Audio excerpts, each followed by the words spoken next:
आप सभी को जय मसीह की।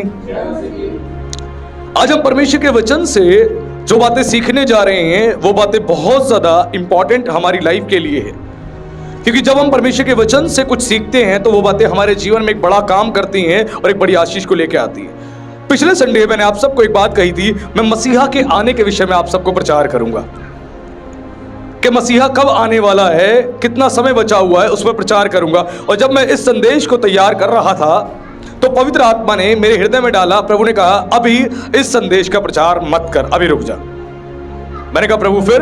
प्रभु ने कहा मुझे कि सबसे पहले बुनियादी शिक्षा पे प्रचार कर दे,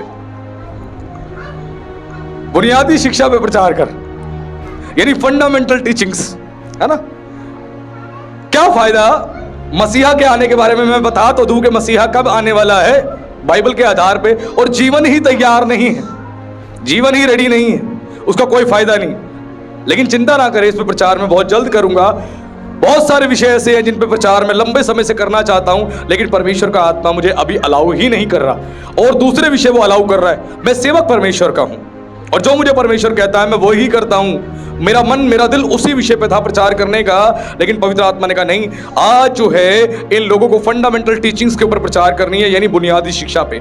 और मैं सच कह रहा हूं, आज का प्रचार आप सबकी बुनियाद को वापस से मजबूत करेगा और आपको आशीषित करेगा। आज के प्रचार में जो इंपॉर्टेंट चीज है वो हमें समझनी और सीखनी जरूरी है। अगर कोई भी मकान है या कोई भी इमारत है, उसकी बुनियाद अगर गहरी नहीं खोदी जाएगी और मजबूती से नहीं डाली जाएगी तो उस पर कोई भी इमारत बना लो, मकान बना लो, एक दिन वो ध्वस्त हो जाएगा। बुनियाद क्यों गहरी खोदी जाती है?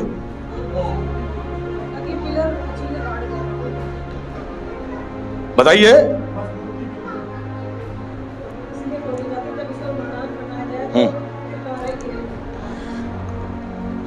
बुनियाद हमेशा गहरी इसीलिए खोदी जाती है कि गहराई तक जब वो बुनियाद खोदी जाती है और वहां पे पिलर्स डाले जाते हैं तो अच्छा खासा जो गैप होता है वो पिलर्स जो है कवर कर लेता है। मकान का जो लोड होता है जब उसके ऊपर आता है तो उसकी गहराई होने की वजह से वो जल्दी उसको गिरने नहीं देता, क्योंकि जो बुनियाद गहरी खोदते हैं तो उसके बाद वहां पर बढ़िया से सीमेंट है, बदरपुर है, वो सारी चीजें मिला के जो है डाली जाती हैं, रोड़ी मिला के डाली जाती है, ताकि वो बुनियाद जो डाली गई है वो पक्की हो जाए। इसीलिए किसी भी मकान में और किसी भी इमारत में बुनियाद जो है गहरी और मजबूत डलनी जरूरी है। उसी प्रकार हमारे आत्मिक जीवन में जो है हमारी बुनियाद गहरी होनी चाहिए और पक्की होनी चाहिए। इसका क्या मतलब है? इसका मतलब वचन की गहरी शिक्षा हमारे पास होनी चाहिए, वचन की गहरी शिक्षा। मान लीजिए एक व्यक्ति समुद्र किनारे बैठा हुआ है और समुद्र में मछलियां हैं बहुत सारी, वो किनारे में बैठ के मछलियों को देख रहा है और क्या बोल रहा है? समुद्र गहरा है, समुद्र गहरा है, समुद्र गहरा है, मछलियां हैं इसके अंदर, ये है, वो है, वो बैठ के बोल रहा है। लेकिन एक व्यक्ति है जो समुद्र में उतर गया है, अब समुद्र में उतर गया है, अब समुद्र में वो जितनी गहराई तक जाएगा उतना ज्यादा किसी व्यक्ति को बता सकता है कि समुद्र की गहराई कितनी है। उसी प्रकार जो व्यक्ति परमेश्वर के वचन को सीखने के लिए गहराई तक उतर जाता है, जितनी गहरी उसकी नॉलेज होती है परमेश्वर के वचन में, जितना गहरा प्रकाशन होता है, उतना ही ज्यादा उन लोगों को गहराई तक ले जा सकता है। और जितना ज्यादा मजबूत आपका आत्मिक जीवन होगा, यानी वचन के आधार पर चलने वाला होगा, उतना ही ज्यादा परमेश्वर आपको सामर्थ्य रूप से इस्तेमाल करेगा। ध्यान रखना, अगर मकान की इमारत मजबूत है ना, फिर 1 फ्लोर बनाओ, 2 बनाओ, 3 बनाओ, 4 बनाओ, 5 बनाओ, 10 बनाओ, टिक जाएंगे, कुछ नहीं होगा। लेकिन अगर मजबूत नहीं है उसकी नींव, यानी फाउंडेशन मजबूत नहीं है और गहरी नहीं है, तो आपने 3-4 मंजिल बना दी, उसके बाद मकान झूलेगा, मकान झूलेगा और धीरे धीरे मकान ध्वस्त हो जाएगा और जितने लोग उसमें हैं सब मरेंगे। परमेश्वर कभी नहीं चाहता ऐसे प्रचारक हो, ऐसे पास्टर हो, ऐसे शिक्षक हो जो परमेश्वर के वचन की गहरी समझ ना रखते हो। क्यों लिखा वचन में कि मेरी प्रजा में ज्ञान ना होने से मेरी प्रजा नाश हो गई। परमेश्वर के वचन का ज्ञान नहीं था इसीलिए नाश हो गई, लेकिन जब परमेश्वर के वचन का ज्ञान हमें मिलता है हम नाश होने से बच जाते हैं, नाश होने से बच जाते हैं। आज हमारे हेल्थ इश्यूज क्यों हो रहे हैं? क्योंकि हमारे पास क्या नहीं है? ज्ञान नहीं है। क्या चीज हमारे लीवर को खराब करेगी, क्या चीज हमारी आर्टरीज को खराब करेगी, क्या चीज हमारे ब्लड को खराब करेगी, क्या चीज हमारे ब्रेन को खराब करेगी, आज हमारे पास ज्ञान नहीं है। यही कारण है कि हम अपनी बॉडी को खुद खराब कर रहे हैं। लेकिन अगर हमारे पास ज्ञान आ जाए कि ये चीजें खाने से लीवर डैमेज होता है, ये चीजें खाने से हमें नुकसान होता है, ये चीजें खाने से हमें समस्याएं होती हैं, इस विषय में, इस विषय में, इस ऑर्गन में, तो अपने आप वो चीजें हम त्याग देंगे। लेकिन ज्ञान नहीं है, इसीलिए हम गलतियां करते हैं, उसके बाद नुकसान उठाते हैं। लेकिन आज के प्रचार को सुनने के बाद आप गलतियां करना बंद कर दोगे, क्योंकि आज के प्रचार को अगर आपने ठीक से सुन लिया, पहली बात, अगर ठीक से सुन लिया और समझ लिया और उस पर चलने लग गए, तो आज मैं यहां से खुद परमेश्वर की आत्मा से भर के एक प्रोफेटिक वचन कह रहा हूं, आप परमेश्वर की आत्मा में भर जाओगे, वरदानों में भर जाओगे, परमेश्वर आपको आर्थिक रूप से आशीषित करेगा और परमेश्वर अद्भुत रीति से इस्तेमाल करेगा। ध्यान रखना, ध्यान से अगर समझ लिया। बाइबल का एक गोल्डन वर्स है। क्या है गोल्डन वर्स? यूहन्ना 3:16। क्या लिखा है वहां पे? क्योंकि परमेश्वर ने जगत से ऐसा प्रेम रखा कि अपना इकलौता बेटा दे दिया, ताकि जो कोई उस पर विश्वास करे वे नाश ना हो, परंतु अनंत जीवन पाए। हाँ, लिखा है वचन में कि परमेश्वर ने जगत से ऐसी मोहब्बत करी कि जगत के लिए इकलौता बेटा उसने दे दिया, ताकि जो कोई उस पर विश्वास करे वो पर अनंत जीवन पाए। ये बाइबल का गोल्डन वर्स है। वैसी बाइबल में गोल्डन वर्स तो हमने पढ़ लिया, लेकिन बाइबल का एक गोल्डन रूल है। वर्स गोल्डन वर्स तो हम जानते हैं, लेकिन आज गोल्डन रूल्स के बारे में मैं सिखाने जा रहा हूं। अगर गोल्डन रूल्स के बारे में आपने सीख लिया तो आप बहुत आशीषित होंगे, और वो सीखना बहुत जरूरी है। ये गोल्डन रूल्स जो हैं आपके जीवन में एक चमक लेके आते हैं, आपकी क्वालिटी को इंप्रूव करते हैं, आपकी क्वालिटी को इंप्रूव करते हैं और आपको बेहतर बनाते हैं। ध्यान रखना, आपको बेहतर बनाते हैं। तो आज एक गोल्डन रूल्स के बारे में हम सीखने जा रहे हैं, जो आप सबको बहुत ज्यादा आशीषित करने वाला, जिसको हिंदी में कहते हैं सुनहरे नियम। ये सुनहरे नियम हैं, और अगर इन नियमों को आपने सीख लिया, जान लिया और इसका पालन करना शुरू कर दिया, आप खुद मेरे पास आके अपनी टेस्टिमनी शेयर करोगे कि पास्टर जी सचमुच मेरा जीवन आज पूरी तौर से बदल चुका है, पूरी तौर से। और ये वाणी मेरी नहीं, ये परमेश्वर के वचन की वाणी है जो मैं आपके बीच में पहुंचाने जा रहा हूं। इसलिए बड़े ध्यान से सुनना और बहुत आशीष पाएंगे आप। एक वचन है जहां से आज के प्रचार की बुनियाद डालेंगे। गलातियों की किताब अध्याय 6 पद उसके 7 में लिखा है, धोखा ना खाओ, परमेश्वर ठट्ठों में नहीं उड़ाया जाता, क्योंकि मनुष्य जो कुछ बोता है वही काटेगा। Wow, wonderful. ये बहुत ज्यादा शक्तिशाली और सामर्थी वचन है, और बड़ा कठोर वचन भी है उनके लिए जो परमेश्वर के वचन का पालन नहीं करते। और इस बात को थियोलॉजी में एक टर्म में कहा जाता है the law of showing and reaping, यानी बोने और काटने का नियम। बोने और काटने का नियम कहा जाता है इसको थियोलॉजी में, और आपको समझना पड़ेगा यह नियम एक बहुत प्रभावशाली नियम है, एक बहुत शक्तिशाली नियम है। और इस नियम को जब आप मानते हैं, इस नियम पर चलते हैं, तो परमेश्वर आपके जीवन में बड़ा काम करता है। और इस पद के अंदर जो है 3 मुख्य बातें हैं। पहली बात है धोखा ना खाओ, दूसरी बात है परमेश्वर ठट्ठों में नहीं उड़ाया जाता, और तीसरी बात है मनुष्य जो कुछ बोता है वही काटेगा। इस पद में 3 बातें कही गई हैं, और तीनों बातों को हमें समझना जरूरी है।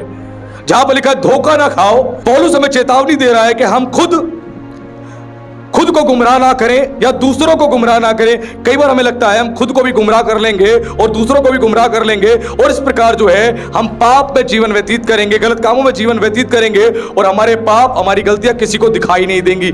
ये पता क्या है? हेलो, ये क्या है? एक भ्रम है, और मनुष्य एक भ्रम में जी रहा है। मनुष्य एक भ्रम में जी रहा है, वो पाप कर रहा है, गलती कर रहा है, गुनाह कर रहा है, और वो खुद को भी धोखा दे रहा है और दूसरों को भी धोखा दे रहा है।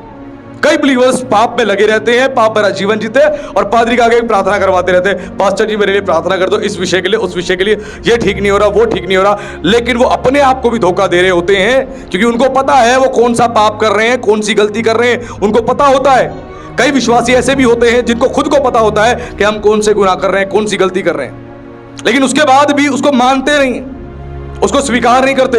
बाइबल क्या कहती है? जो अपने अपराध को मान लेता है और छोड़ देता है, उस पर दया की जाती है। सबसे पहली कंडीशन है पाप को मान लो। मान लो कि हां मैं एक पाप कर रहा हूं, मैंने पाप किया है, पहले उस पाप को मान लो। दूसरा काम है उसको छोड़ दो, क्योंकि उसी पाप की वजह से तुम्हारे जीवन में समस्याएं आई हैं, उसको छोड़ दो। जब तुम ऐसा करते हो तब तुम पर दया होती है। केवल पाप मानने से दया नहीं होती, पाप मानना पड़ता है, फिर छोड़ना पड़ता है। पाप तो मान लिया, हाँ मैं ये पाप करता हूं, लेकिन छोड़ नहीं रहे। 10 दिन छोड़ दिया, 11वें दिन फिर प्रोग्राम चालू, 12वें दिन फिर प्रोग्राम चालू, 13वें दिन फिर प्रोग्राम चालू, फिर 1 हफ्ते का गैप, उसके बाद फिर प्रोग्राम चालू। मान लिया लेकिन छोड़ा नहीं। जब तक आप छोड़ोगे नहीं, आपके जीवन में काम नहीं होगा, काम नहीं होगा, ध्यान रखना। एक शब्द हम पढ़ते हैं रिपेंटेंस, पश्चाताप। ग्रीक भाषा में जो शब्द है पश्चाताप, रिपेंटेंस, वो है मितानोइते। और मितानोइते का अर्थ है उस काम से पूरी तौर से फिर जाना, अपने मन को, अपने विचारों को बदल देना, उसकी तरफ देखना भी नहीं। अगर उन कामों की तरफ आज भी हम देख रहे हैं, उन कामों में मन लगा रहे हैं, आज भी वो काम कर रहे हैं, तो हमने सच्चा पश्चाताप नहीं किया है, सच्चा रिपेंटेंस नहीं किया है। और यह जरूरी है कि इस बात को हम समझें। आज मनुष्य इसी प्रकार कर रहा है जीवन में, क्या कर रहा है, वो धोखे में है, एक धोखे में जी रहा है। आज कई मसीह धोखे में जी रहे हैं, पाप में है, अंधकार में है, गलत जीवन जी रहे हैं। और एक धोखा है कि मैं स्वर्ग जाऊंगा, कि प्रभु यीशु मसीह आएगा, मुझे साथ में लेके जाएगा, जब कलीसिया उठाई जाएगी तो प्रभु मुझे भी उठा के लेके जाएगा। आपको कॉन्फिडेंस है? कितना कॉन्फिडेंस है कि जाएंगे? हाथ उठाएं। भैया मुझे भी खुद को देखना पड़ता है, चेक करना पड़ता है, ध्यान रखना। मैं भी सोचता हूं कई बार प्रभु बहुत कमियां अभी ठीक करनी पड़ेंगी। विश्वासी कहते हैं हाँ मेरा विश्वास है प्रभु में लेके जाएगा। मैं कहता हूं विश्वास करो, लेकिन क्या जीवन है ऐसा? ये तो परमेश्वर का वचन कहता है कि वो आएगा, लेके जाएगा अपनी कलीसिया को, अपनी दुल्हन को, लेकिन हमें खुद को भी चेक करना है, हम कहां पर स्टैंड कर रहे हैं। कई मसीह धोखे में जी रहे हैं, इसलिए बाइबल कहती है धोखा ना खाओ। अगली बात बताई गई है, परमेश्वर ठट्ठों में नहीं उड़ाया जाता। आज जो है परमेश्वर को हमने ठट्ठों में उड़ाना शुरू कर दिया है। आज कई मसीह जो है परमेश्वर को ठट्ठों में उड़ाते, पता कैसे? उनको लगता है परमेश्वर नहीं देख रहा, परमेश्वर नहीं देख रहा, मैं इसको ठग दूं, इसको झूठ बोल दूं, इसको छल दूं। कलीसिया नहीं देख रही, परिवार नहीं देख रहा, पादरी नहीं देख रहा, पीछे कोई भी गलत काम कर रहा हो, करने दो, चलने दो, कोई नहीं देख रहा। और ये उसको गलतफहमी होती है और लोगों के सामने अपने आप को अच्छा दिखाता है, लोगों के सामने अपने आप को अच्छा दिखाता है, धर्मी दिखाता है। ऐसा करके वो व्यक्ति इस बात को परमेश्वर को बता रहा है कि परमेश्वर मैं आपको ठट्ठों में उड़ा रहा हूं। आज कई लोग आपने देखे होंगे, जैसे ही कांग्रेगेशन के बीच में आते हैं एक नया चेहरा होता है, वाओ, नया मुखौटा पहन लेते हैं। प्रेज द लॉर्ड पास्टर जी, जय मसीह की पास्टर जी, कैसे हो ब्रदर, कैसी है सिस्टर? और अपने घर में ना अपनी मां से बात, ना पिता से बात, ना बीवी से बात, ना बच्चों से बात, किसी से कोई बात नहीं और कोई मतलब नहीं। लेकिन चर्च में praise the Lord brother, praise the Lord sister. अपने भाई को कभी नहीं बोला होगा प्रेज द लॉर्ड ब्रदर, अपने पिता को कभी नहीं बोला होगा, लेकिन चर्च में सब कुछ चलता है। क्यों? दिखावा, आडंबर, झूठ, और अकेले में सारे गंदे काम, गलत काम चल रहे हैं। उनको लगता है परमेश्वर नहीं देख रहा, और यह बहुत दुख की बात है, क्योंकि वचन में लिखा है कि परमेश्वर की आंखों से कुछ छुप नहीं सकता। उसकी आंखें मनुष्य की संतान को नित देखती हैं और उसकी पलकें जांचती हैं, नित देखती हैं। समझ रहे हो? हर सेकंड, हर सेकंड, हर मिली सेकंड उसकी आंखें देखती हैं और जांचती हैं। परमेश्वर क्यों जांचता है?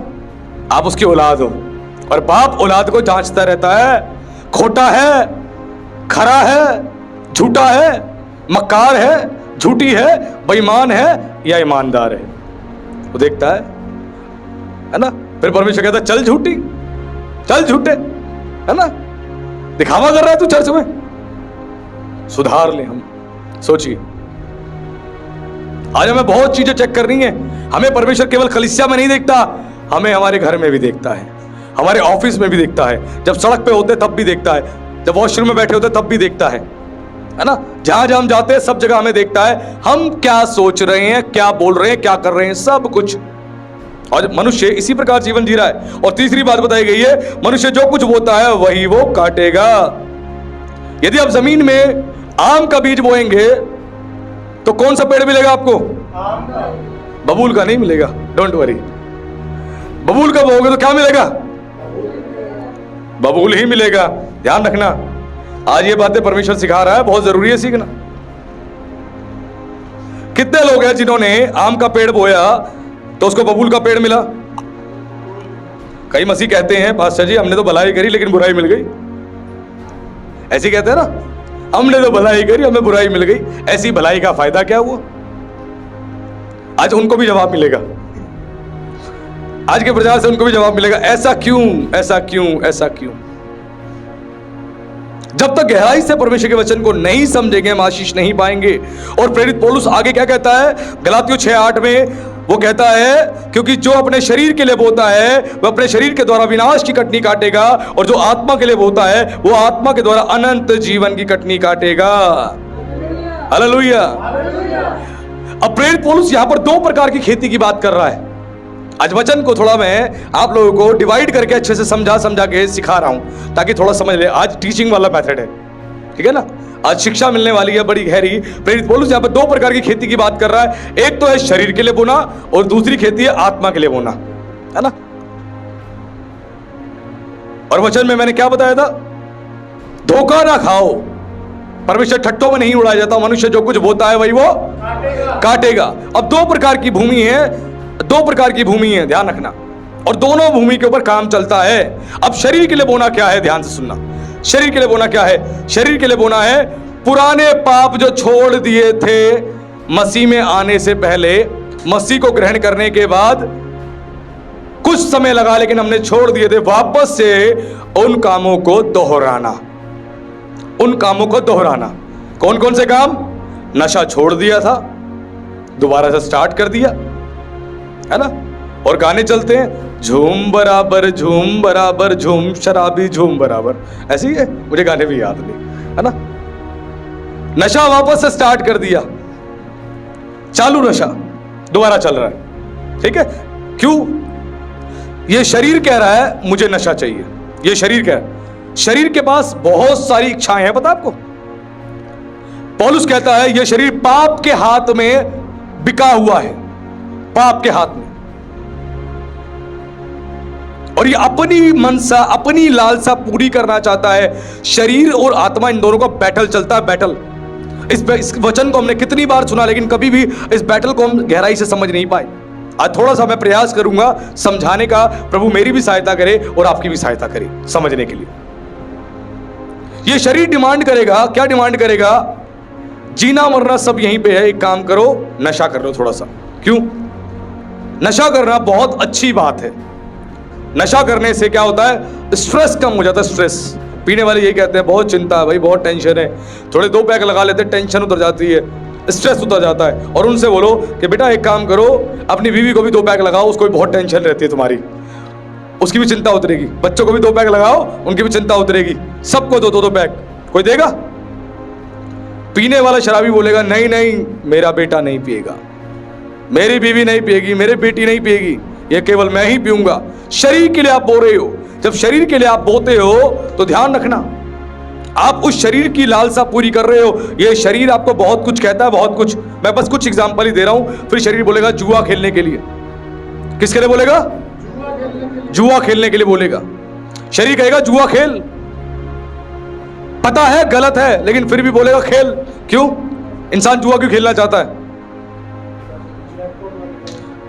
जैकपॉट लग जाए,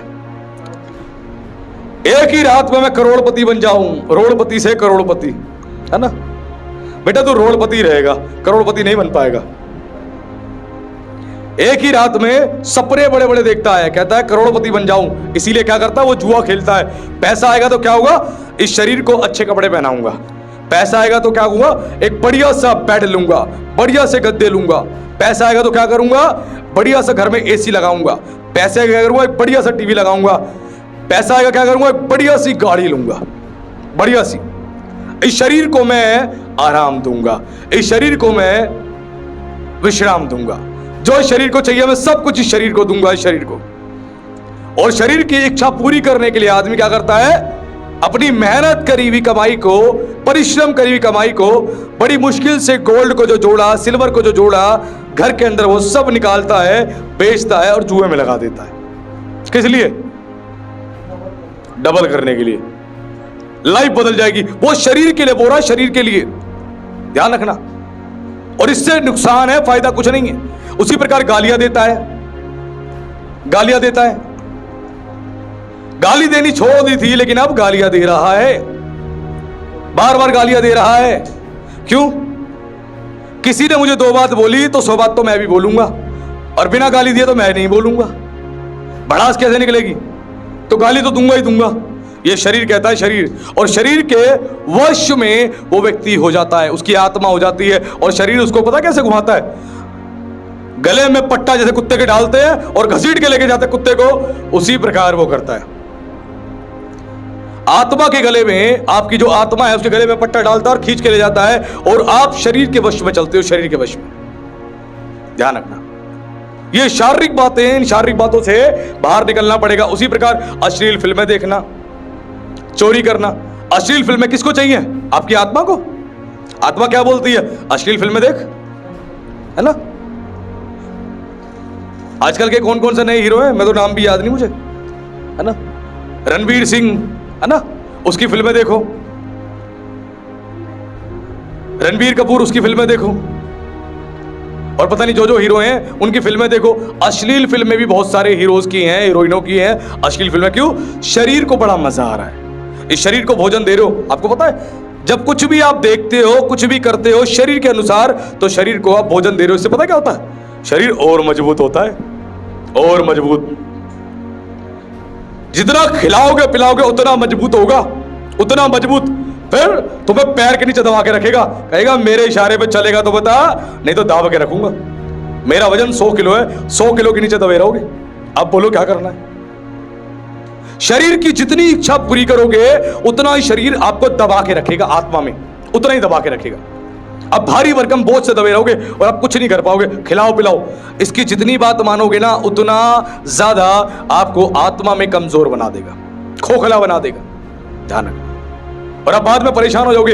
अश्लील फिल्में, फिर चोरी करना, व्यभिचार करना, फिर मारपीट करना, फिर चुगली बुराई करना, जिसको बड़ा मजा आता है। ये चुगली बुराई पता कैसी चीज है? ये कानों में मधु सी मीठी लगती है, बाइबल बताती है। जहां पे स्त्रियां बैठ जाए वहां चुगली चालू। दुनिया में कहावत है, जहां पे 2 औरतें बैठ जाती है वहां पे कोई दूसरी बात नहीं, वहां पे चुगली बुराई की बात चल रही होती है।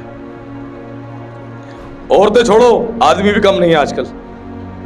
कंपटीशन दे रहे हैं बराबर का कंपटीशन शुरू। इस प्रकार वो क्या कर रहे हैं? वो तमाम चीजें जो है शरीर के लिए बोने का प्रयास कर रहे हैं। और कुछ बातें और मैं बता देता हूं क्विकली, जल्दी जल्दी। शैतानी गाने सुनते हैं जो वल्गैरिटी से, सेक्सुअलिटी से भरे हुए हैं, जिनमें गंदे शब्द हैं, गंदी बातें, जिनको लग रहा है बड़ा अच्छा है। बेटा जो तुम सुन रहे हो ना, उससे प्रवेश हो रहा है तुम्हारे अंदर, प्रवेश हो रहा है। जिस दिन मैं इस विषय के ऊपर प्रचार करूंगा ना, उस दिन कान खुलेंगे, और प्रभु ने अनुग्रह किया तो अगले हफ्ते ही कर देंगे। प्रार्थना करना प्रभु से कि प्रभु अगुवाई करे, समझ आ जाएगा। ये तमाम जो चीजें हैं ये नुकसान करती हैं। झूठ बोलना, किसी को अपने आगे कुछ नहीं समझना, अपनी दृष्टि में बुद्धिमान होना, ये भी शारीरिक बातें हैं। किसी के अधीन नहीं रहना, ना माँ बाप के, ना पादरी के, ना बॉस के, किसी के अधीन नहीं रहना, ना परमेश्वर के। अपनी जिंदगी में खुद के मालिक बने रहना। मैं अपनी जिंदगी का मालिक खुद ही हूं। कोई मुझे क्यों टोकेगा? मैं जिस मर्जी शादी करूं। कोई मुझे क्यों टोकेगा? मैं जहां मर्जी जाऊं, मैं जो मर्जी नौकरी करूं, जैसी मर्जी जिंदगी जीऊं, मेरी जिंदगी मेरी मर्जी, कोई क्यों टोकेगा? ये शारीरिक बातें, शारीरिक बातें।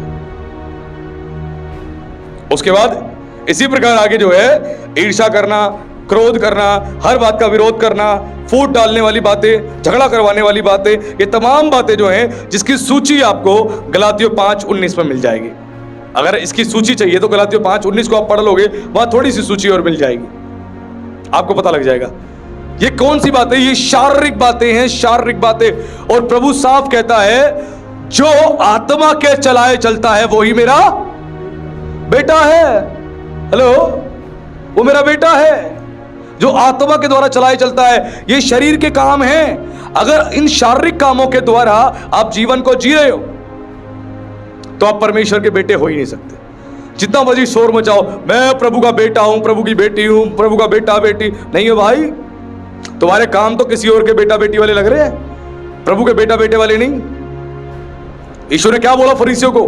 बोला तुम्हारा पिता शैतान है क्योंकि तुम झूठ बोलते हो और जो झूठ बोलता है वो अपने ही स्वभाव से झूठ बोलता है, क्योंकि उनका बाप शैतान है और वो आरंभ से ही झूठा है। जब हम झूठ में टिके रहते हैं, झूठ भरी जिंदगी जीते हैं, तो परमेश्वर हमारा पिता नहीं, फिर शैतान हमारा पिता बन जाता है। हमने अपना बाप बदल लिया है।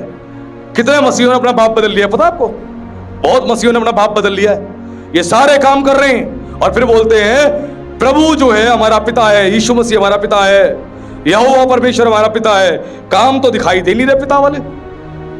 पिता क्या करता है? झूठ बोलता है, चोरी करता है, चुगली करता है, मारपीट करता है।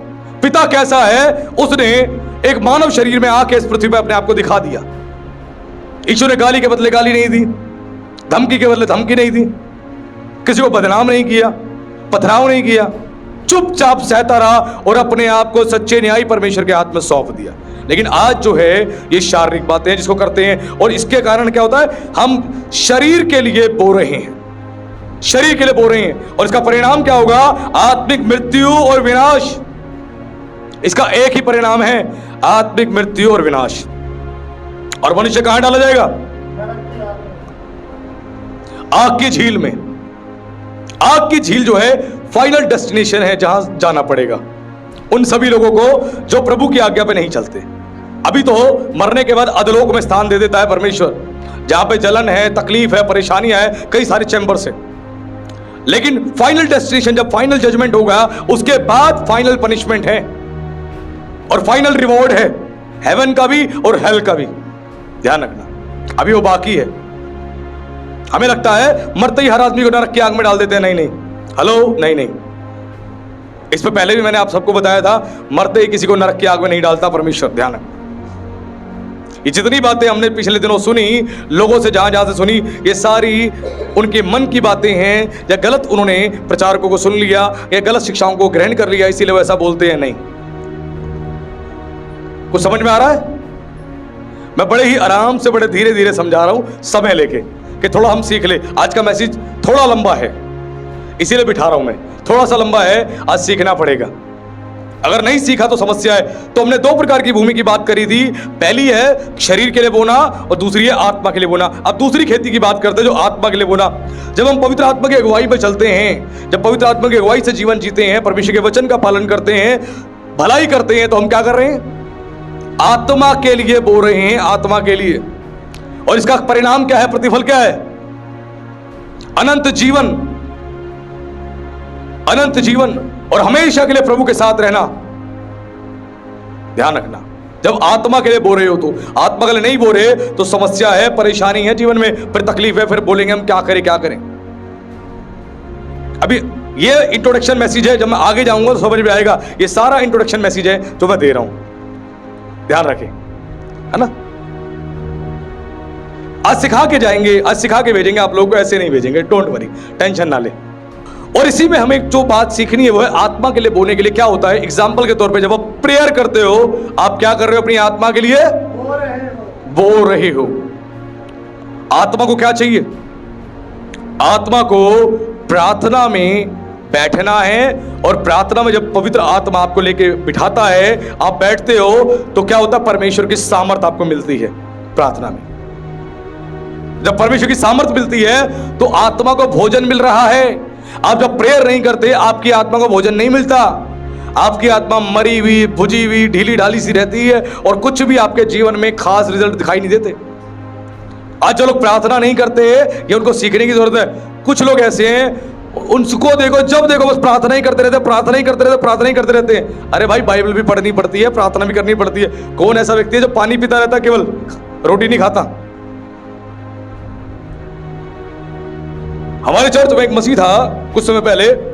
जब भी हम उसके घर जाते, हम बैठते, हम बातें करते, वो मुंह चलाता रहता है। बहुत बार हो गया देखते देखते, एक दिन मैंने टोक दिया। मैंने कहा भाई क्या कर रहे हो? चुप, क्या कर रहे हो? पासरी प्रार्थना कर रहा हूं। अरे मैंने कहा भाई हम बैठे हुए हैं, हमसे बातें कर लो यार। कह रहा बातें करता रहूं, जब मैं बोल के चुप हो जाता हूं, आप बोलते हो, मैं प्रार्थना करना शुरू कर देता हूं। मैंने कहा हम दीवारों से बातें कर रहे हैं? कह रहा नहीं। मैंने कहा ये क्या तरीका है? कह रहा लिखा है ना वचन में, पौलुस ने कहा प्रार्थना में लगातार लगे रहो, इसलिए मैं बड़बड़ाता रहता हूं, प्रार्थना करता रहता हूं। वाह रे वाह बेटा वाह, ऐसी तेरी कौन सी प्रार्थना होती है भाई? किसी के साथ बैठे हो, बड़बड़ाते रहो, बड़बड़ाते रहो, ये प्रार्थना होती है? फिर समझाया उसको, मैंने सिखाया उसको, तब उसके भेजे में कुछ गया। माना फिर भी नहीं, करनी उसको अपने मन की थी। तो आज वही चीज मैं समझा रहा हूं, आज परमेश्वर वही बात सिखा रहा है कि आत्मा के लिए बोलना। जब आप प्रार्थना करते हो, आत्मा को आप बल, आत्मा को ताकत प्रदान होता है आपकी आत्मा को, और आत्मा बलशाली होती है। जब बाइबल पढ़ते हो तो आत्मा को क्या मिलता है? रोटी मिलती है, खाना मिलता है। आज कितने लोग पता है आत्मा को केवल पानी पिलाते रहते हैं, पानी पिलाते। प्रार्थना का मतलब है पानी पिलाना।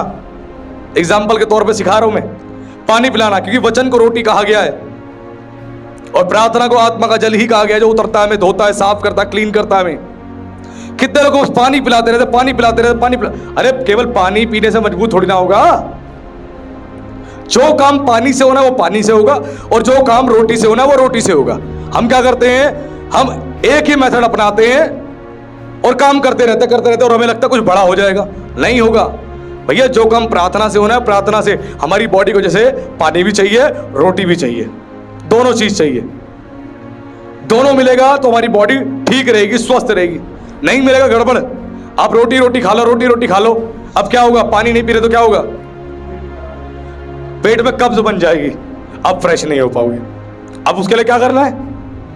पानी पीना है, गर्म पानी पीना है। फिर पहले तो नॉर्मल से काम चल जाता, अब गर्म पानी पीना पड़ेगा, वो भी नमक डाल के, कि कॉन्स्टिपेशन की समस्या हो गई तो अब पीना पड़ेगा।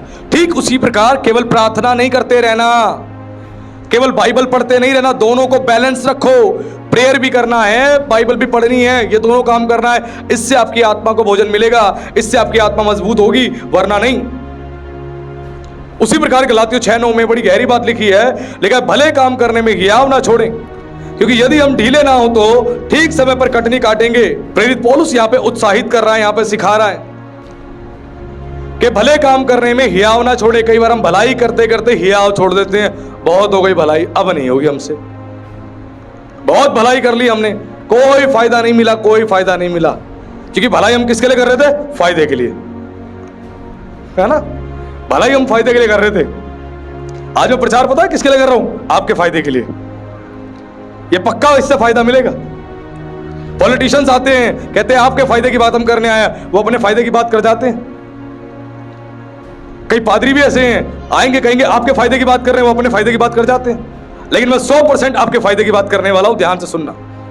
100%। हाँ, इसमें लिखा है कि भले काम करने में हियाव ना छोड़े, क्योंकि यदि हम ढीले ना हो तो ठीक समय पर कटनी काटेंगे, राइट टाइम पर कटनी काटेंगे। भलाई करने में करते हुए निराश मत होना। हम निराश हो जाते हैं, उदास हो जाते हैं। जब भी भलाई करते हो पता क्या करना है? धैर्य रखना है, धैर्य रखना है, क्योंकि कटनी का एक समय आने वाला है। ऐसा कहीं देखा है कि आज बीज बोया और आज ही फसल काटने को मिल गई? हम तो यही कहते हैं ना, मसीह लोग भी यही कहते हैं, पास्टर जी मैं तो ऑफरिंग भी देता हूं, दान भी देता हूं, चर्च में सेवा भी करता हूं, मेरे साथ इतना बुरा क्यों हो रहा है? उसका प्रचार मैंने पिछले संडे कर दिया था, उसका जवाब मिल गया था। उदास हो जाते हैं, मैंने तो इतना बोया, बढ़ चढ़कर बोया, बढ़ चढ़कर मैंने किया, उस भाई की मदद करी, इस बहन की मदद करी, चर्च में मैंने हेल्प करी, पड़ोसी को हेल्प करी, रिश्तेदार को हेल्प करी, मैंने सारे काम किए, मैं परेशान क्यों? बेटा अभी बोने का समय है तुम्हारा, केवल बोने का। हेलो, केवल बोने का समय है, चुपचाप बोते रहो।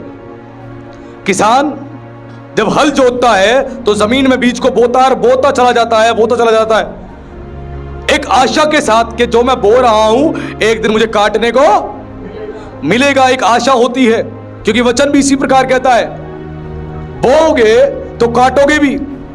हर चीज का एक समय है।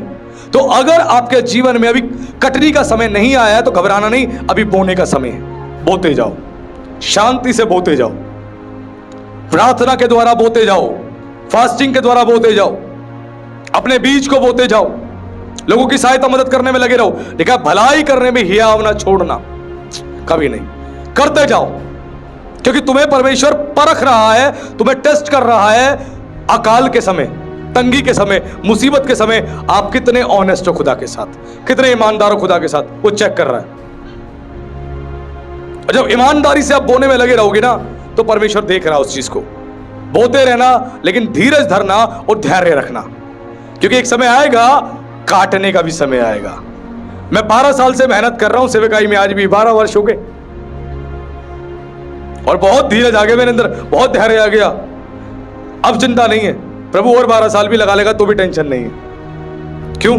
बहुत धीरज आ गया, बहुत धीरज आ गया। मुझे पता है कटनी का समय आने वाला है, कटनी का समय आने वाला है। और जब कटनी का समय आएगा पता क्या होगा? काटने में ही लगे रहेंगे, काटने में ही लगे रहेंगे, काटने में ही लगे रहेंगे। आज बोने का समय है, बोलो, आज बोलो। जो बो रहे हो ना, बोते जाओ, बोते जाओ। पता है क्यों तुम्हारा अभी तक कटनी का समय नहीं आया? 2 कारण है। पहला कारण, जब जमीन में बोते हैं ना तो कई बार क्या होता है, पूरी जमीन में हमने बीज नहीं बोया होता, हमने 20% जमीन में बोया होता, 25% में, 50% में, 50% खाली होती है।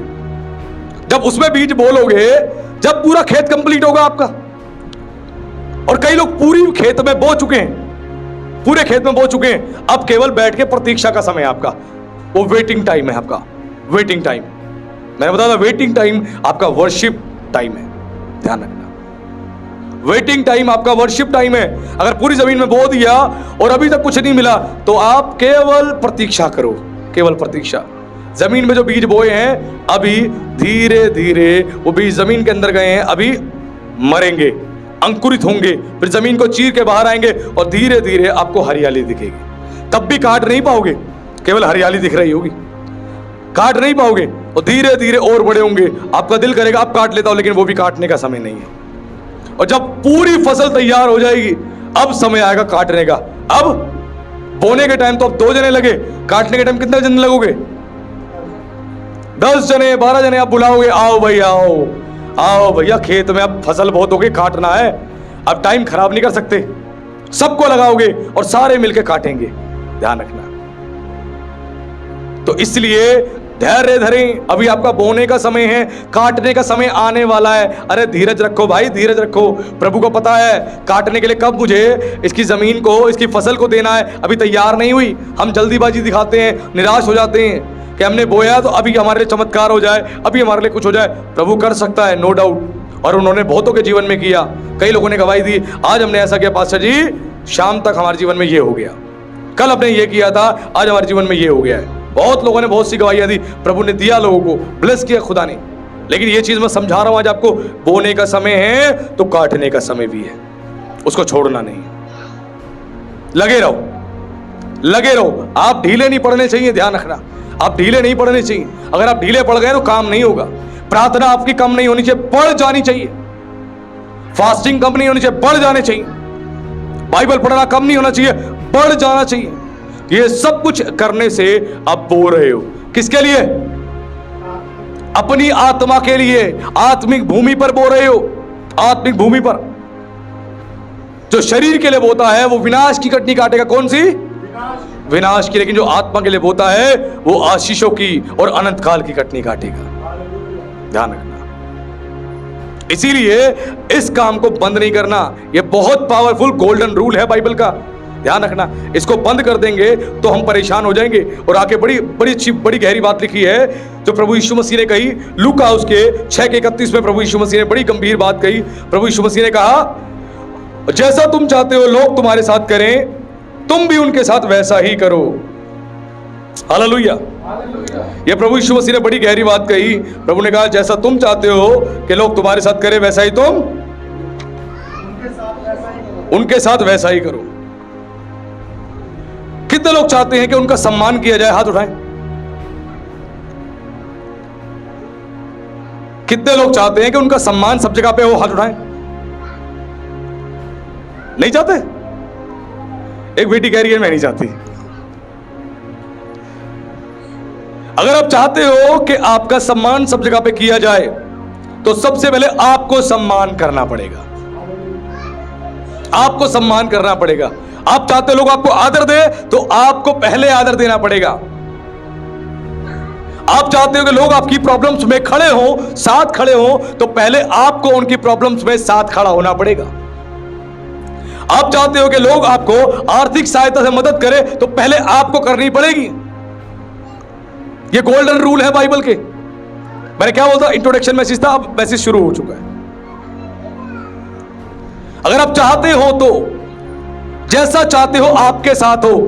भैया ध्यान से सुन लेना, आज कई बार हम कहते हैं ना कोई हमारे साथ नहीं खड़ा, कोई हमारी मदद नहीं कर रहा। तुमने कितनों की करी है? हेलो, कितनों की करी है? अगर तुमने कितनों की करी है, कईयों की करी है, तो तुम्हारी भी हुई है। मत बोलना नहीं हुई, कहीं ना कहीं से हुई है और वो हुई है। अगर तुम किसी की प्रॉब्लम में खड़े नहीं हुए तो तुम्हारी प्रॉब्लम में कोई खड़ा नहीं होगा। तुमने किसी की आर्थिक सहायता नहीं करी तो कोई तुम्हारी भी नहीं करेगा। मत सोचना कोई हमारी करेगा, नहीं करेगा। आज ये समझना जरूरी है, कई लोगों ने अपने जीवन में खुद कष्टों को निमंत्रण दे रखा है। कष्टों को, आओ और हमें घात करो, आओ हमें मारो, हमें पीटो। खुद पता है कैसे? ना सम्मान करते हैं किसी का, ना आदर करते हैं किसी का, ना किसी की सहायता करते हैं, ना मदद करते हैं, और ना ही किसी से अच्छा व्यवहार रखते हैं, ना अच्छा बोलचाल रखते हैं, कुछ नहीं करते। और फिर उम्मीद करते हैं मेरे लिए कोई खड़ा हो जाए, मेरे लिए कोई आ जाए। कोई नहीं आएगा। लिखा वचन में, जैसा तुम चाहते हो लोग तुम्हारे साथ करें, वैसा ही तुम उनके साथ वैसा ही करो। रिवर्ट कुछ चाहते हो आदर, सम्मान, प्यार, मोहब्बत, आर्थिक सहायता, मदद, तो आपको भी करना पड़ेगा। यह नियम है। मैंने बताया ना, बाइबल का गोल्डन रूल बता रहा हूं आज मैं आपको।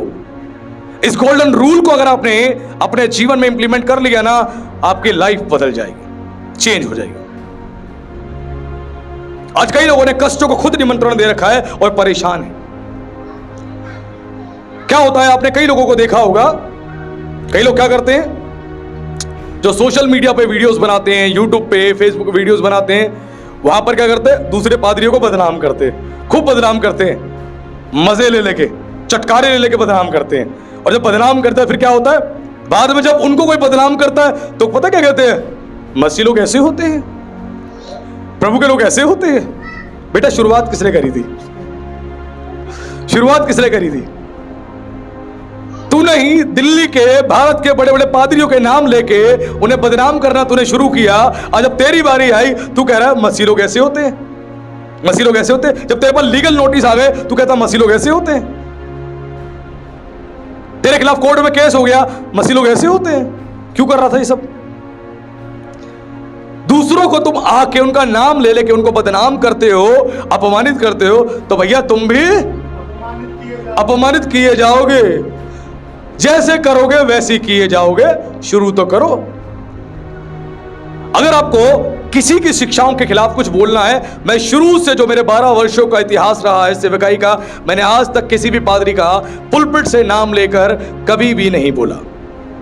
मैंने जिसकी शिक्षा के बारे में मैंने बोला कि कोई पादरी गलत शिक्षा दे रहा है, दिल्ली का, भारत का, उस शिक्षा के ऊपर हमेशा मैंने बात करी और सही शिक्षा मैंने बाइबल के वचन से प्रचार करी, लेकिन मैंने कभी भी किसी का नाम लेके उसे बदनाम नहीं किया। मुझे डर है, अगर मैं करूंगा कल को कोई मुझे भी करेगा। बाइबल का नियम तो क्लियर है। आपको प्रभु ने ये सेवा नहीं दी कि आ जाओ, कुर्सी लगा के बैठ जाओ, उसके बाद इस पादरी की बुराई, उस पादरी की बुराई, उस पादरी की बुराई। नहीं नहीं, उनकी शिक्षाओं में कुछ कमी है तो बात करो। कुछ लोग आए थे ना प्रभु के पास एक व्यभिचारिणी स्त्री को लेके, गुरुजी पाप किया है, पाप किया है, बताओ बताओ बताओ, क्या लिखा है व्यवस्था में, क्या करे बताओ गुरुजी। अब गुरुजी तो गुरुजी है। गुरुजी ने बोला, तुम में से जिसने पाप ना किया हो पहला पत्थर उठाए। किसी की हिम्मत नहीं हुई। कौन है यहां बैठा जो धर्मी है, मुझे बता दे, जिसने जीवन में कोई पाप ना किया हो। जब सबने पाप किए हैं तो पाप करने वाले पर 10 उंगली क्यों उठाते हो, 5 उंगली क्यों उठाते हो, 20 उंगली क्यों उठाते हो? तुम्हारी हिम्मत कैसे हो जाती है, तुम्हारी इतनी मजाल कैसे हो जाती है कि तुम किसी व्यक्ति पर इतनी उंगलियां उठा दो? तुमने कोई पाप नहीं किए, तुमने तो सारे कर्म काट करके बैठ गए और दूसरों को बदनाम कर रहे हो, दूसरों को बदनाम कर रहे हो। आज सबके लिए क्लियर मैसेज है, बहुत सोच समझ के मुंह खोलना, बहुत सोच समझ के। मैं साफ कहता हूं, संसार में कहावत है, जिनके घर शीशे के होते हैं ना वो दूसरों के घर को पत्थर नहीं मारते। मारो, तुम्हारे घर पे एक पत्थर काफी है। एक पत्थर, उनके घरों पे तो तुम ईंट के, पत्थर के उनके घर है, मारो पत्थर, वो तो लग के नीचे गिर जाएंगे, निशान रह जाएंगे, लेकिन तुम्हारा घर फूट जाएगा, टूट जाएगा, खत्म हो जाएगा, क्योंकि तुम्हारे घर शीशे के। अगर तुम में से किसी ने पाप ना किया ना, उठाओ उंगली। आज धर्मी बन के बैठ जाता है कोई भी व्यक्ति, जिसका दिल करता है जिस मर्जी को जो मर्जी बोल रहा है। नहीं, किसी के पाप को लेकर, उसकी गलती को लेकर शिक्षा देते हो, समझाते हो, एग्जाम्पल देते हो, वो ठीक है, लेकिन किसी व्यक्ति को इतना मत बोलना दुनिया का सबसे बड़ा पापी। ओहो, तुम धर्मी थे दुनिया के सबसे बड़ी, वाओ वंडरफुल। अपनी जवानी याद करो, जवानी में कौन कौन से कर्म कांड नहीं किए, मुझे बोलने की आवश्यकता नहीं है, सब जानते हैं अपने बारे में, अपनी जवानी में क्या क्या किया है, और उसके बाद दूसरों को उंगली उठाई जाती है। थोड़ा सा डरे, कांपे, थरथराए, हम क्या बोल रहे हैं, हम क्या कर रहे हैं, आज हम भूल गए हैं। प्रभु ने हमें इसके लिए नहीं चुना, न्याय करने के लिए नहीं चुना, हमें प्रभु यीशु मसीह ने शिक्षा देने के लिए चुना है, शिक्षा देने के लिए। जो एक डाकू था क्रूस पर, जीवन भर उसने पाप किया, अंतिम समय में सच्चा पश्चाताप किया और वो स्वर्ग चला गया। अब लोग कहते हैं उसने बपतिस्मा नहीं लिया था, ऐसे ही कहते हैं, उतर के बपतिस्मा नहीं लिया उसने, और फिर भी स्वर्ग कैसे चला गया। हम भी बपतिस्मा नहीं लेंगे, स्वर्ग चले जाएंगे, तो ये बचने का स्थान नहीं। आज मैं क्लियर कर देता हूं, उस व्यक्ति ने बपतिस्मा लिया था, वो एक यहूदी व्यक्ति था, और यहूदी नियम के अनुसार बार बार बपतिस्मा लिया जाता था, बार बार। प्रायश्चित के दिन हर व्यक्ति मिकवे में उतरता था और उतर कर अपने पापों के पश्चाताप के लिए बपतिस्मा लेता था, और उस व्यक्ति ने अपने जीवन में कितनी बार बपतिस्मा लिया, अनगिनत बार। वो बैप्टाइज था, पहले से बपतिस्मा लिया था उसने, बिना बपतिस्मा के नहीं, बपतिस्मा ले चुका था। इसलिए क्रूस पे जब सच्चा पश्चाताप किया, यीशु पर यकीन किया, स्वर्ग गया। क्यों? पिता पे यकीन था उसको, पवित्र आत्मा पे यकीन था, लेकिन पुत्र के बारे में वो नहीं जानता था। क्रूस पे पुत्र पे यकीन किया, इसीलिए उसे अनंत जीवन मिला और वो स्वर्ग चला गया। अब आपसे कोई अगर कहे कि डाकू ने बपतिस्मा नहीं लिया, बोलना यहूदी था, उसने एक बार नहीं अनेकों बार बपतिस्मा लिया था। तुम क्या बात करते हो? पिता के नाम से, पवित्र आत्मा के नाम से ले रहा था, लेकिन वो पुत्र को नहीं जानता था, और क्रूस पे पुत्र को पहचान लिया, जान लिया, विश्वास किया, और वो अनंत जीवन मिल गया। अब कई बार कुछ लोग कहते हैं कि प्रभु यीशु मसीह के नाम से बपतिस्मा के लिए प्रेरित पौलुस ने भी कहा है, पतरस ने भी कहा है नई नियम की पत्री में कि यीशु के नाम से बपतिस्मा हो। ऐसा क्यों बोला गया है? और यीशु मसीह ने खुद आज्ञा दी मत्ती 28 में कि पिता पुत्र पवित्र आत्मा के नाम से बपतिस्मा दो, ऐसे ही बोला है। लेकिन यीशु नाम से भी लिखा हुआ है, प्रेरितों की किताब में लिखा हुआ है। पतरस ने भी ये बात कही है कि यीशु मसीह के नाम से बपतिस्मा दो। वो पता किन के लिए कहा गया है? कॉन्टेक्स्ट समझना, वो यहूदियों के लिए कहा गया है। यीशु नाम से बपतिस्मा यहूदियों का होना है। यहूदी लोग बचपन से पिता के नाम से, पवित्र आत्मा के नाम से बपतिस्मा लेते आए थे। वो यीशु को नहीं जानते थे, मसीहा को उन्होंने ग्रहण नहीं किया था, यीशु मसीह को पुत्र के रूप में ग्रहण नहीं किया था, नहीं जानते थे। इसीलिए प्रेरितों ने बोला कि इनको यीशु नाम से बपतिस्मा दो, क्योंकि पिता के नाम से, पवित्र आत्मा के नाम से उनके बपतिस्मे जो है बचपन से ही हो रहे थे, मिकवे में बचपन से ही हो रहे थे। इसीलिए वहां पर यीशु नाम से बपतिस्मा बोला गया कि यीशु नाम से बपतिस्मा लेंगे तो इनका उद्धार होगा।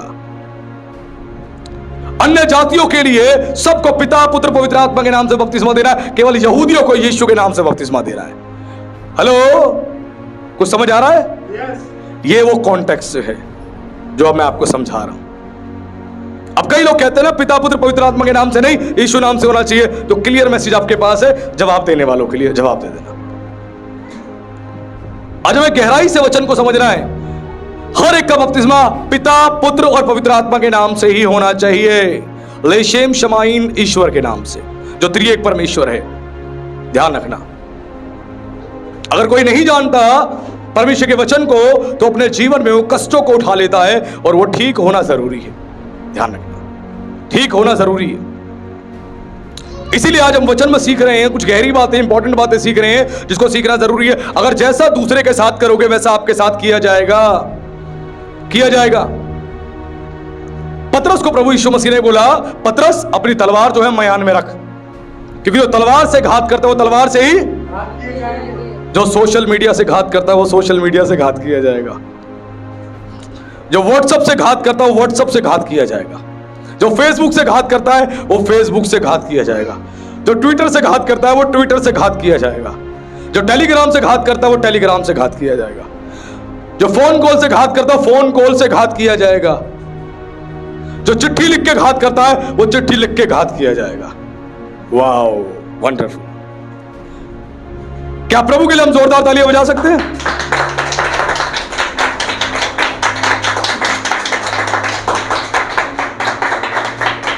तो जैसा हम चाहते हैं लोग हमारे साथ करें, वैसा ही हमें उनके साथ भी करना है। मेरे प्रियो, आज बड़ी गहरी शिक्षा है। मुझे पता है जब मैंने शुरुआत किया तो थोड़ा सा आपको समझ नहीं आ रहा था, लेकिन मैंने कहा था वो इंट्रोडक्शन था, आगे जाओगे तो समझ आएगा। आज कुछ इंपॉर्टेंट बातें हैं, आज परमेश्वर बता रहा है, आज हम सीख लें, हम गलती ना करें। ध्यान रखना, हम गलती ना करें। अगर आप गलती करोगे तो बाद में परेशान हो जाओगे, फिर हम बोलेंगे हम क्या करें क्या करें। इसीलिए कुछ बातें परमेश्वर सिखा रहा है, हमने नहीं सीखी तो अपने जीवन में कभी भी हम आशीष नहीं पा सकते। ध्यान रखना। एक बार क्या हुआ, एक बार एक मसीह बहन जो है एक दूसरी मसीह बहन को बदनाम कर रही थी, किसी मसीहों के बीच में बदनाम कर रही थी। जब वो बदनाम कर रही थी, वो बोले जा बदनाम किए जाए, अचानक से दूसरी मसीह बहन ने बोला तूने भी तो ये सारे पाप किए हैं, उसके लिए तू कैसे कह रही है। और जैसे ही बोला वो मसीह बहन चुप, उसका मुंह बंद। उसको समझ में आ गया क्या हुआ। वो दूसरों को बदनाम कर रही थी और एक शब्द उसको कह के जैसे बदनाम किया वैसे ही मुंह बंद हो गया और आंसू निकलने लग गए। समझ में आया अब बदनाम नहीं करना किसी को। Wow, wonderful. यह यूनिवर्सल लॉ है, जो तुम दोगे वो तुम्हें रिवर्ट मिलेगा। रिवर्ट दो, क्या दे रहे हो, जो बोल रहे हो वो तुम, जो बोल रहे हो तुम बो रहे हो, जो तुम सोच रहे हो तुम बो रहे हो, जो तुम सोचते हो वो भी तुम बोते हो, जो तुम बोलते हो वो भी तुम बोते हो, जो तुम करते हो वो भी तुम बोते हो, सब बो रहे हो। बो। मैं बार बार कहता हूं सबसे अधिक अपने मन की रक्षा कर। यहीं पे सारी गड़बड़ी आती है। यहां जब गड़बड़ी आती है पता है उसको अगली गड़बड़ी कहां दिखाई देती है, इन आंखों में। इसीलिए कभी देखना मैं आंखों में आंखें डाल के देखता हूं हर एक की, क्योंकि यहां जो गड़बड़ी होगी वो आंखों में दिखाई दे जाएगी। चेहरा तो बना लोगे, आंखें नहीं बना सकते। आंखें सब कुछ खोल देती हैं, सब कुछ बोल देती हैं, क्योंकि शरीर का दिया क्या है, आंख। और जब यहां गड़बड़ी आएगी ना फिर जुबान में भी गड़बड़ी आएगी, शब्दों में भी गड़बड़ी आएगी, फिर बॉडी लैंग्वेज में भी गड़बड़ी आएगी, सब कुछ होना शुरू हो जाएगा। इसीलिए आज कुछ गहरी बात सिखा रहा हूं मैं, सीख लेना आज। अगर नहीं सीखा आपने बाद में परेशान हो जाओगे। जैसा दूसरे के साथ करोगे वैसा ही आपके साथ किया जाएगा, वैसे ही आपके साथ किया जाएगा। और अगर इन बातों को आप नहीं समझोगे तो परेशान हो जाओगे आप। ध्यान रखना। अगर आप चाहते हो कोई आपको प्यार करे तो आपको क्या करना है, बदले में प्यार करना। सबसे पहले आपको प्यार करना है, सबसे पहले आपको प्यार करना है। आप चाहते हो आप किसी घर जाओ, कोई आपका बड़े अच्छे से खातिरदारी करे, सम्मान करे, तो कोई आपके घर आए तो पहले आपको करना है। हम तो कुछ करेंगे नहीं, हम जहां जाएंगे हमारा होना चाहिए। वाह वाह, कई लोग ऐसे ही है। वो चले जाते हैं तो उम्मीद करते हैं हमारी बड़ी खातिरदारी हो, जब उनके यहां कोई आता है एक कप चाय तक नहीं पिला पाते। उम्मीद करते हैं कि बड़ी खातिरदारी होगी, कब होगी, जब तुम करोगे। हर चीज की शुरुआत आपके जीवन से है। आप जब दूसरों के लिए प्रार्थनाएं करते हो तो दूसरे भी आपके लिए प्रार्थनाएं करेंगे। आप दूसरों को आशीष देते हो तो दूसरे भी आपको आशीष देंगे। आप दूसरों को क्षमा करते हो तो आपको भी क्षमा किया जाएगा। दूसरों पर दया करोगे तो आप पर भी दया की जाएगी। दूसरों को वचन सुनाओगे, सिखाओगे तो आपको भी कोई सुनाएगा और सिखाएगा। ध्यान रखना, यह परमेश्वर का नियम है, यह गोल्डन रूल है। इसको समझना पड़ेगा, समझोगे तभी काम चलेगा। ध्यान रखना।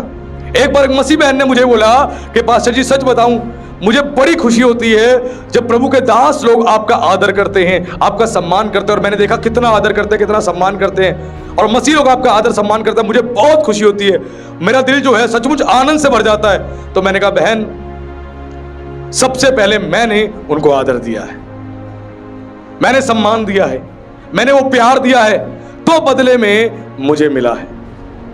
अगर मैं ना देता तो मुझे बदले में ना मिलता।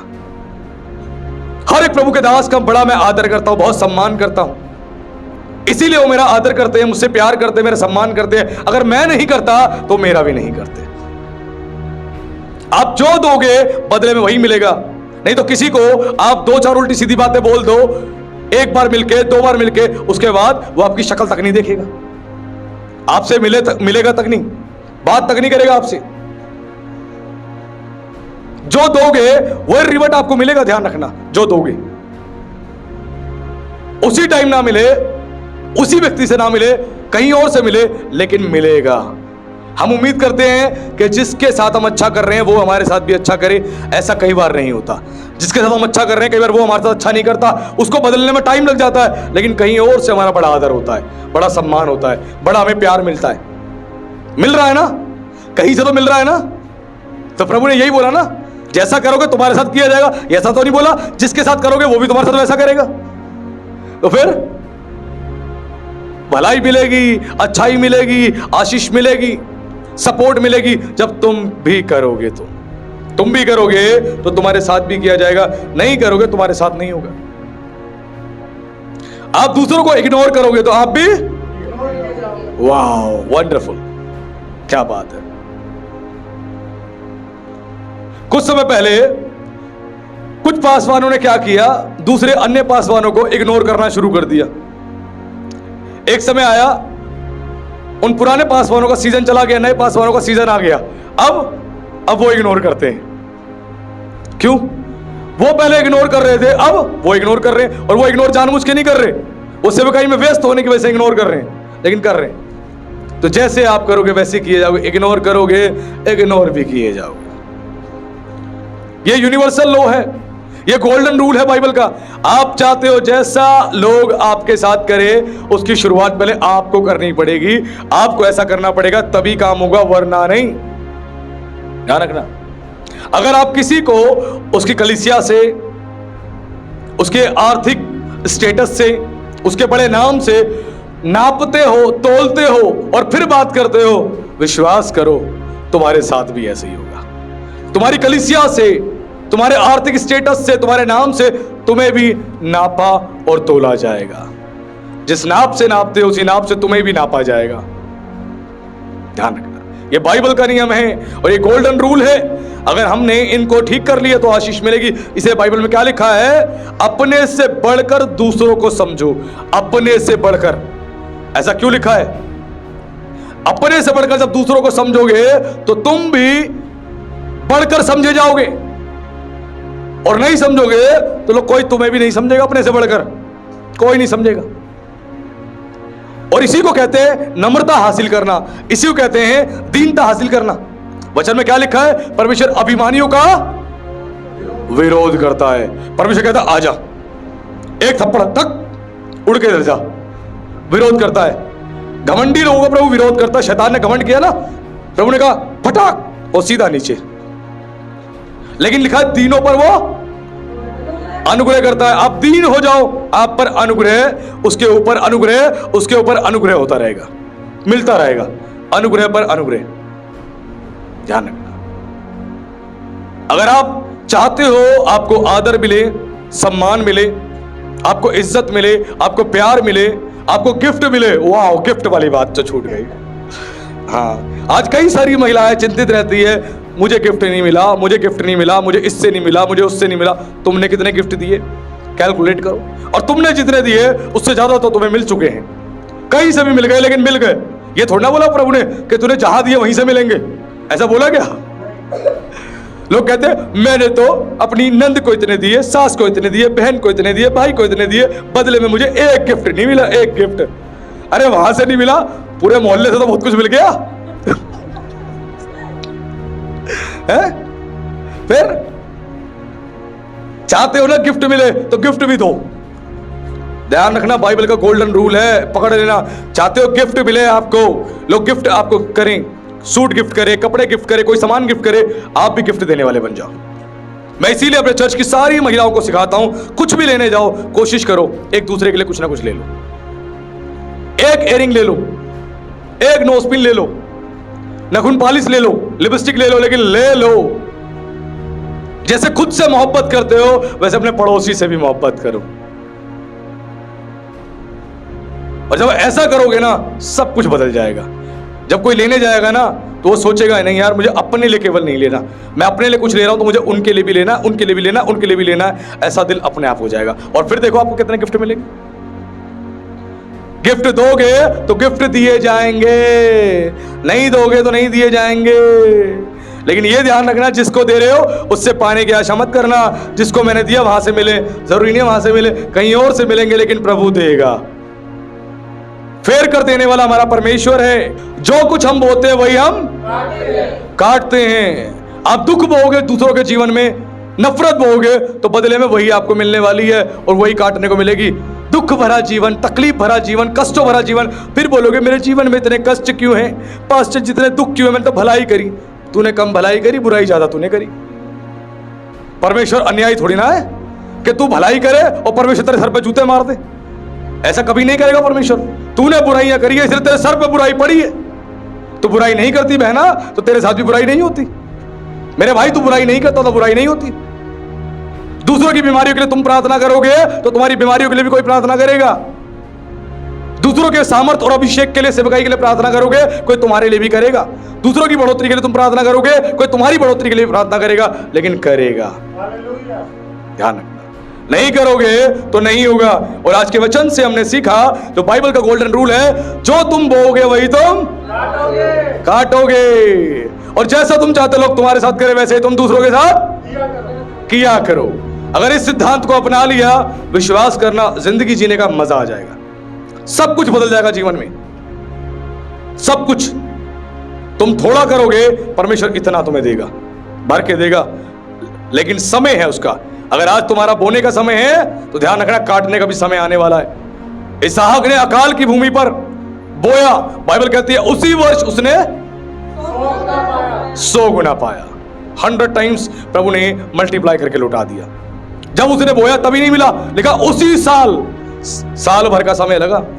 इंतजार करना, जिस जिस भूमि पर बो रहे हो ना, एक समय आने वाला है, बहुत कुछ काटने को मिलेगा। जितनी अच्छी भूमि होगी उतनी ज्यादा फलवंत होगी। लिखा ना, एक भूमि पर 30% फलवंत हुई, एक भूमि 60% और एक पर 100%। जैसी भूमि पर बोओगे वैसे ही फलवंत होगे। आज के प्रचार से, आज की शिक्षा से जो हमने इंपॉर्टेंट बातें सीखी, जो हमने जानी, वो ये, जैसा हम चाहते हैं लोग हमारे साथ करें वैसे ही हम दूसरों के साथ करें। आप चाहते हो लोग आपका अनादर ना करें तो आप भी मत करो। आप चाहते हो लोग आपका इज्जत करें, सम्मान करें, तो आपको भी करना पड़ेगा और शुरुआत आपसे होगी। आज के प्रचार से, आज की शिक्षा से प्रभु ने हमें बड़ी गहरी बात सिखाई। मैं उम्मीद करता हूं तमाम बातें आप अपने जीवन में इंप्लीमेंट करेंगे और परमेश्वर आपको आशीषित करेगा, क्योंकि उसने अपने वचन में कहा है, और जो उसका लिखा हुआ वचन है, कहा हुआ वचन है, वो 100% पूरा होता है। तो प्रभु का धन्यवाद। प्रभु आप सबको आशीष दे। सभी को जय मसीह। आइए हम लोग आंखें बंद करेंगे, सरों को झुकाएंगे, एक छोटी सी प्रार्थना करेंगे। हे सर्वशक्तिमान परमेश्वर, हम धन्यवाद करते हैं आज के वचन के लिए प्रभु, आज की गहरी शिक्षा के लिए प्रभु, आज के प्रचार के लिए। मेरे परमेश्वर, आज जितनी भी बातें आपने अपने बच्चों से कही, एक एक बात परमेश्वर सामर्थी है, शक्तिशाली है। और आपने बता दिया 2 प्रकार की भूमियां हैं। एक शारीरिक भूमि है, जो शारीरिक भूमि पर बोता है वो शरीर को प्रसन्न करता है और शरीर उसकी आत्मा को दबा देता है। इसीलिए आपने अपने दास के द्वारा इस बात को बुलवाया, शरीर और आत्मा दोनों के बीच में एक युद्ध चलता है, और शरीर चाहता है आत्मा को हरा दे और आत्मा चाहता है शरीर को हरा दे। हम जिसको ज्यादा भोजन देंगे वो उतना प्रभावशाली और शक्तिशाली बनेगा। हे मेरे परमेश्वर, आज सबको सामर्थ्य दे, शक्ति दे इस शरीर को प्रभु जी।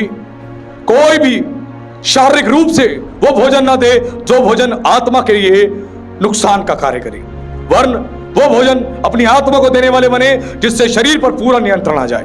हे मेरे पिता, आज अपने लोगों को आशीष दे, ये देह को मारने वाले, कूटने वाले, वश में लाने वाले बन जाए। आपने बता दिया जैसा तुम चाहते लोग तुम्हारे साथ करे वैसे तुम दूसरे के साथ करो। हे मेरे परमेश्वर, आज अपने लोगों को ब्लेस कर प्रभु, इन्हें आशीष दे प्रभु जी। सबको बुद्धि की आत्मा, ज्ञान की आत्मा, समझ की आत्मा से आज आपने परिपूर्ण किया है। मेरे परमेश्वर, उसी मार्ग में चलने के लिए इनकी सहायता कर, मदद कर। हम विश्वास करते हैं एक दिन, एक समय आने वाला है कि जो इनके काटने का समय है प्रभु, जो कुछ ये बो रहे हैं उसके काटने का समय है। एक अच्छी सेवा, समृद्धि, आशीष, उन्नति, चंगाई, बढ़ोतरी, सब कुछ आपने रखा है। आपका विशेष धन्यवाद करते हैं। और सबके जीवन में प्रभु जी आपकी आशीष है, आपके नाम से प्रभु यीशु मसीह हम प्रभु रिलीज करते हैं, डिक्लेयर करते हैं, ये समृद्ध हो जाए, ये आशीषित हो जाए, ये आत्मा में बलवंत हो जाए, मजबूत हो जाए, आपकी सेवा करने वाले बन जाए, आपके वचन के अनुसार चलने वाले बन जाए। और इस प्रार्थना को हम जीवित सामर्थी परमेश्वर के पुत्र मसीह यीशु के नाम से मांगते हैं, आमीन।